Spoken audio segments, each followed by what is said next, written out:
There are, largely speaking, three main enemies in South Africa today, specifically for all good and decent people. So often we make the mistake in this country of sort of looking at Western problems and looking at how the Western world has shaped out and just trying to apply it almost one for one to the South African narrative, when in reality, South Africa is a very unique country. It's one of the reasons I love this country, but it is also one of the things that makes the political spectrum in South Africa so much more difficult to follow.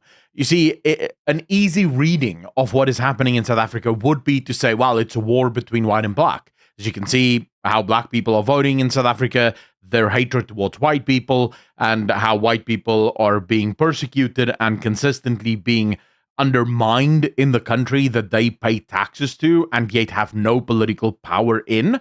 That would be an easy answer, but it would be the wrong answer.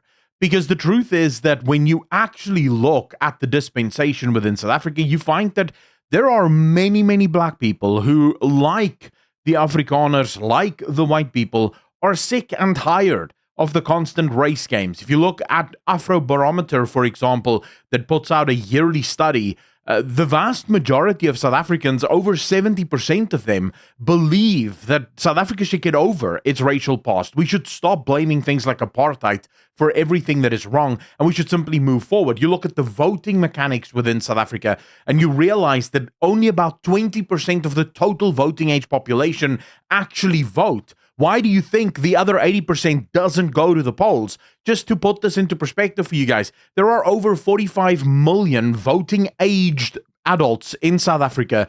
Only about 12 million of them actually vote. Why is the rest not voting? The answer? There's no one to vote for, right? They don't like the liberal policies of the DA. They despise the racial policies of the ANC and the EFF. And then we talk about Herman Mashaba and why no one trusts him and has not trusted him, because he is effectively probably one of the most evil enemies that we have here in South Africa. This video is about Herman Mashaba, but let's just very quickly talk about what, broadly speaking, the categories of our enemies are, because I think it's important to know your enemy so that you know what you're actually fighting. All right, so you have, on the one hand, you have someone like Cyril Ramaphosa. These would be what I would call the true communist believers. For all of Cyril Ramaphosa's flaws and faults, the one thing that I cannot fault him on is that he is not unprincipled when it comes to his belief in communism and socialism. He believes that the government can and must be the only one to fix all of the problems in the state, and he believes that given enough time and given some kind of magic, the state can eventually produce a utopia for at least all the people that he cares about. He still hates white people, but he specifically wants this communist utopia, and I'm sure that he would make space for white people to live. The problem is that most white people, I say most because people like Peter Kriel and Piet Kroukamp and Max de Pree, they're communists, they're part of the enemy class, don't worry about that. But fundamentally, he probably would make a little space for all the true communist believers that are white. That's Cyril Ramaphosa. Then you have the demagogues, right? And there's two types of demagogues. The first is Julius Malema. Julius Malema is a demagogue. The only different, what is a demagogue, you might be asking?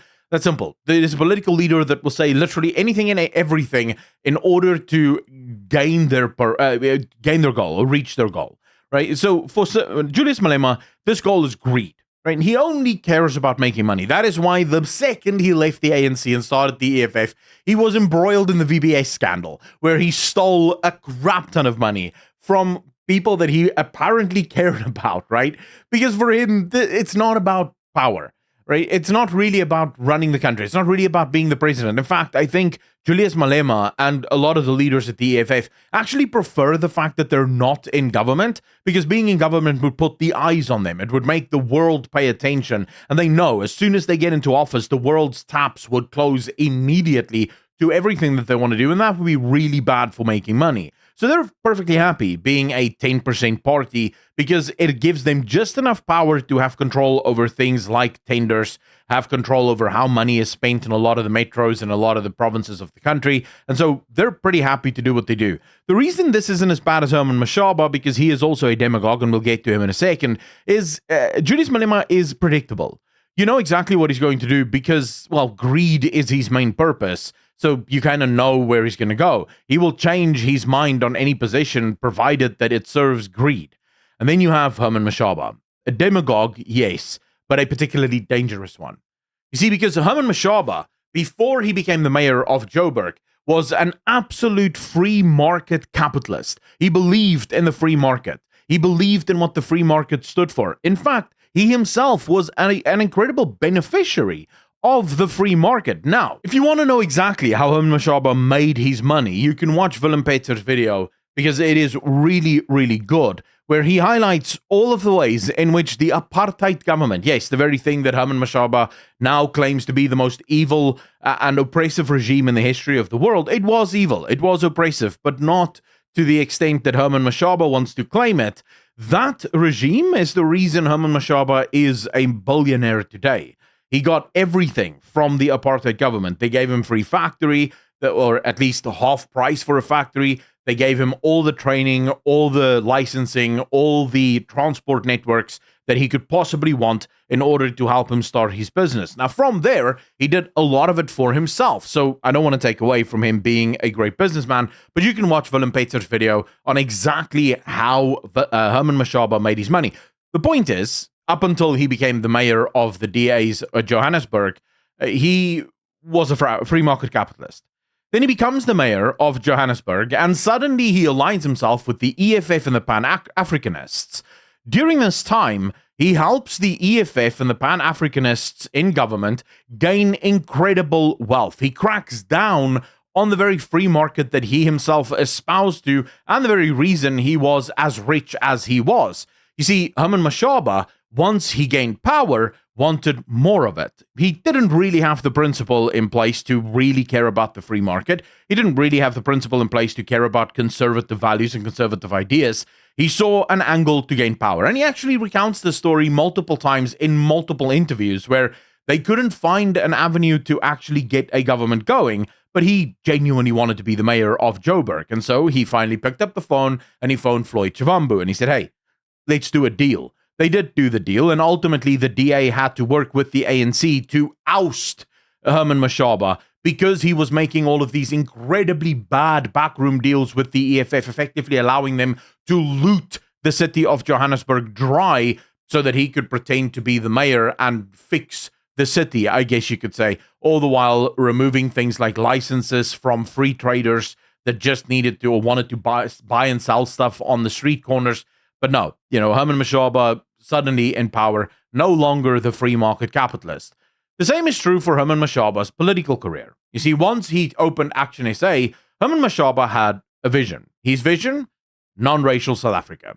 And for the first few years of him being the leader of ActionSA, that's exactly what he advocated for. He consistently blamed and accused the ANC and the EFF of playing racial games with South Africa, saying that South Africa's future is non-racial, that we should stop looking at the past, we should stop looking at apartheid, and instead look ahead. And originally, that actually worked. You'll remember that ActionSA was one of the parties that made the biggest splash in the South African scene prior to MK's splash in all of South Africa's history. Here comes a brand new party and almost gets to 10% of the total vote in their first ever election. That's insane. Herman Mashaba's party could only go up from here. And then 2024 happens. You see, and in 2024, something changes. What Herman Mashaba could not have predicted, what Herman Mashaba could not have known, was the fierce battle that would break out between the ANC, the DA, the MK, and the EFF. Out of fear, the people of South Africa who would normally waste their votes on smaller parties decided to go for the big parties in order to keep the EFF and the MK out of government. The DA gains, the ANC loses big, but it does force the South African public into a new dispensation, a government of national unity or disunity, if you want. Herman Mashaba reads the political winds and realizes that this non-racial South Africa is not the way that this favorite demagogue of South Africa is ever going to gain power. Instead, he needs a new approach. And Herman Mashaba goes from being Herman Mashaba to Timu Malema. That's my favorite nickname for him, by the way, and that's what I call him on X all the time. Timu Malema. He's the Malema that we have at home. You see, the problem with Herman Mashaba is when you go through his posts, and I just bookmarked a number of them.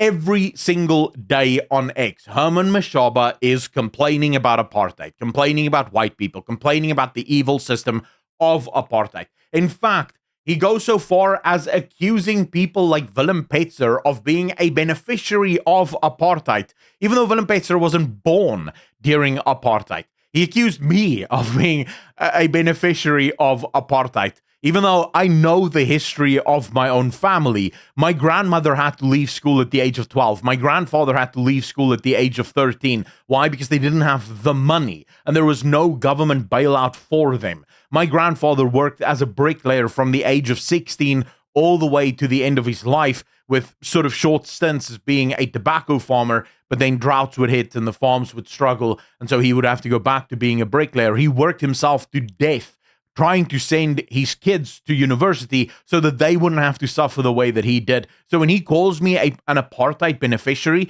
I don't know what the hell this man is talking about. He has had way more benefit from apartheid, and I will just once again point you back to Willem Petzer's video here, where he shows you the receipts of how the apartheid government and all of the programs that the apartheid government had in place to help black entrepreneurs succeed, how he benefited from it, which is way more than I ever could.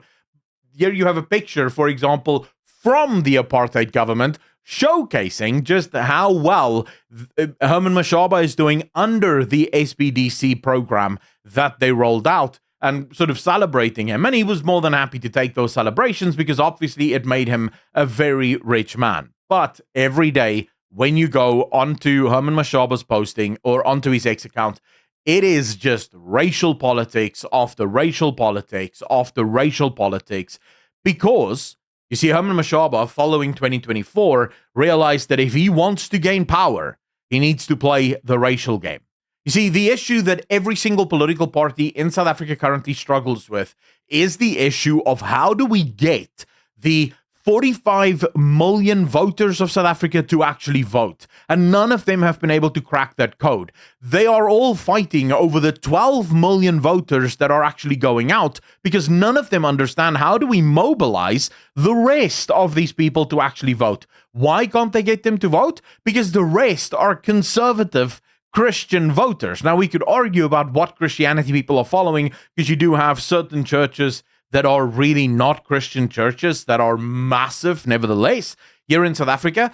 But when you look at the polling across the board for South Africa, time and time again, you find that black South Africans, white South Africans, all South Africans of all creeds and colors lean far more conservative in their values, in their views, than what they lean left. So look at the offering that you have here in South Africa. Look at the different political parties that you could potentially vote for. If you are a South African voter and you're looking at the spread, who do you actually vote for? The one party that is somewhat conservative would be the Freedom Front Plus. The issue with the Freedom Front Plus is that their history is tainted. They're filled with a bunch of old people that sadly still will carry that history of apartheid with them. There's no way to escape that legacy. So I can sort of understand why a lot of black voters might look at them, might look at their policies and say, this is great, but I don't know if I can trust them, right? And that's just the sad reality of human psychology. There's nothing we can do to get past that. It's always going to be there. But there are no conservative offerings, and as such, the 45 million will never be mobilized to vote because there's no one to actually vote for. So Herman Mashaba decides to become Timu Malema. He now has to be the man that plays the racial game harder than everyone else. What I find truly frustrating about Herman Mashaba, the thing that I hate about Herman Mashaba most, is the gall that he has. He is a billionaire. And yet, when I look, and I literally looked on everywhere, right? I asked ChatGPT, I asked Google, I asked Grok, what charitable things have Herman Mashaba built? What has he done? When you look at AfriForum and Solidarity, they're building schools, they're building neighborhood watches, they're building universities. They're taking the money from billionaires and rich people in the white community and actually reinvesting it into their own communities, as one should. But then, and this has been a particular sticking point for me, I look across the spread of every single black billionaire in the country, and I find that they have built nothing. No schools, no homes, no trade centers or trade schools, no universities, nothing. every single one of them gets into politics. Why do they get into politics? Because like Herman Mashaba here, they want to use other people's money in order to do the good. That's the communist mindset. No. I want charity, but I don't want to pay for it. I'll take your money and then I'll just give it to all of these other people. But of course, I will take my cut first and then I'll give whatever's left to these other people. That's the issue with someone like Herman Mashaba. In this interview, for example, Herman Mashaba goes on about how he lives in Sandton, but he looks across the road at Alexandria and he sees the city wanting to build bike lanes, which I also think is a bunch of bullshit. But then he goes, no, I'm going to put a stop to this. The taxpayer money needs to go to Alexandria where we can build infrastructure for them. And I think to myself, you're a billionaire, bro. Why don't you just build something for the people of Alexandria? Why don't you put down a school and fund it? Why don't you get together with all of your black billionaire buddies and you all contribute and actually build a school that can school the kids of Alexandria? But no, never will that happen in the black community. You see, every single time a black person happens to rise up from the ashes of their situation, they forget the people that they just left behind and they move forward.